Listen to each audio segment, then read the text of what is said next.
Bonjour à tous et bienvenue sur Waspoken French. Je suis Antoine et aujourd'hui nous avons un épisode très spécial pour vous. Nous allons apprendre 50 phrases essentielles en français en seulement 10 minutes. Gabrielle, tu es prête? Absolument Antoine. Bonjour à tous nos auditeurs. Aujourd'hui nous allons couvrir les expressions les plus utiles pour communiquer en français. Commençons tout de suite avec les salutations. Première phrase, bonjour. C'est la façon la plus courante de dire bonjour en français et on peut l'utiliser toute la journée. Ensuite, bonsoir, qu'on utilise le soir. La troisième phrase, salut. C'est une façon informelle de dire bonjour, surtout entre amis. Puis comment allez-vous? Pour demander formellement comment va quelqu'un. Et la version informelle, comment ça va? Ou simplement ça va? C'est très courant entre amis ou personnes du même âge. Pour répondre, on peut dire je vais bien, merci. Ou plus simplement ça va bien. Et toi? C'est toujours poli de retourner la question. Si ça ne va pas très bien, on peut dire comme si, comme ça, pour dire que ça va moyennement. Passons maintenant aux formules de politesse essentielles. S'il vous plaît, c'est indispensable quand on demande quelque chose. Puis merci. Ou merci beaucoup pour remercier davantage. De rien, ou je vous en prie. Ce sont deux façons de répondre à un remerciement. N'oublions pas, excusez-moi, pour attirer l'attention de quelqu'un ou s'excuser. Pardon, qui peut servir à s'excuser ou à demander à quelqu'un de se répéter. Et bien sûr au revoir, pour dire à bientôt à quelqu'un. Pour conclure une conversation téléphonique, on dit souvent « à bientôt » ou « à la prochaine ». Ce sont des façons amicales de se dire au revoir. Passons maintenant à quelques phrases pratiques pour les voyageurs. Première phrase utile, je ne comprends pas. C'est essentiel quand on est perdu dans une conversation. Pouvez-vous répéter, s'il vous plaît? Pour demander poliment à quelqu'un de répéter. Et parlez-vous anglais, si vous avez besoin d'aide. Où sont les toilettes? Une question vraiment indispensable quand on voyage. Et combien ça coûte? Pour connaître le prix de quelque chose. Je voudrais, suivi du nom de ce que vous voulez commander. Par exemple, je voudrais un café, s'il vous plaît. C'est parfait au restaurant ou dans un magasin. L'addition, s'il vous plaît, pour demander la note au restaurant. Et pouvez-vous m'aider? Si vous avez besoin d'assistance. Où est? Pour demander votre chemin. Par exemple, où est la gare? Où est l'hôpital? C'est très utile pour s'orienter. Je cherche suivi du lieu ou de l'objet que vous cherchez. Par exemple, je cherche un bon restaurant. Ou je cherche la rue Victor Hugo.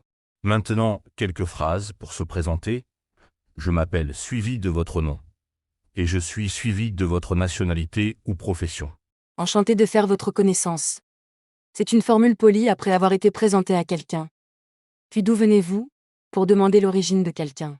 Je viens de suivi du nom de votre pays ou ville. Par exemple, je viens de Canada et je suis ici en vacances pour expliquer la raison de votre séjour. Je travaille comme suivi de votre profession.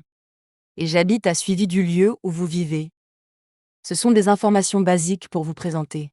Parlons maintenant de quelques expressions de temps. Aujourd'hui pour parler du jour présent. Demain pour le jour suivant. Et hier pour le jour précédent.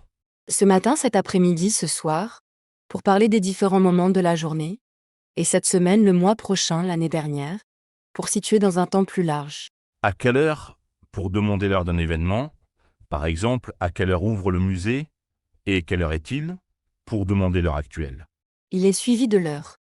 Par exemple, il est 2h30. Pour donner l'heure à quelqu'un, passons maintenant à quelques expressions d'urgence. Au secours, c'est crucial en cas d'urgence. Et j'ai besoin d'un médecin. Si vous avez un problème de santé pendant votre voyage. J'ai perdu mon passeport. Une phrase malheureusement parfois nécessaire. Et appelez la police, s'il vous plaît. En cas de situation dangereuse. Pour terminer, quelques expressions positives. C'est délicieux. Pour complimenter un plat. Et j'adore la France. Pour exprimer votre enthousiasme. Passez une bonne journée. Une façon amicale de saluer quelqu'un qui part. Et enfin, à la prochaine fois, pour dire au revoir en suggérant qu'on se reverra. Voilà. Nous avons couvert 50 phrases essentielles en français. Maintenant, récapitulons rapidement les catégories. Nous avons vu les salutations, les formules de politesse, les phrases pratiques pour voyager, comment se présenter, les expressions de temps et quelques phrases d'urgence. C'est incroyable tout ce qu'on peut apprendre en seulement 10 minutes. Ces 50 phrases vous permettront de vous débrouiller dans la plupart des situations quotidiennes en France ou dans un pays francophone. N'oubliez pas de pratiquer régulièrement. La prononciation est importante en français, alors répétez ces phrases à voix haute autant que possible. Et n'ayez pas peur de faire des erreurs. Les francophones apprécient toujours quand les visiteurs font l'effort de parler leur langue, même si ce n'est pas parfait. Exactement. L'important est de communiquer et de s'amuser en apprenant. Si vous avez aimé cet épisode spécial, n'hésitez pas à le réécouter pour bien mémoriser toutes ces expressions. Merci d'avoir écouté Wow Spoken French aujourd'hui. À bientôt pour un nouvel épisode plein de découvertes linguistiques. Au revoir à tous et bonne pratique du français.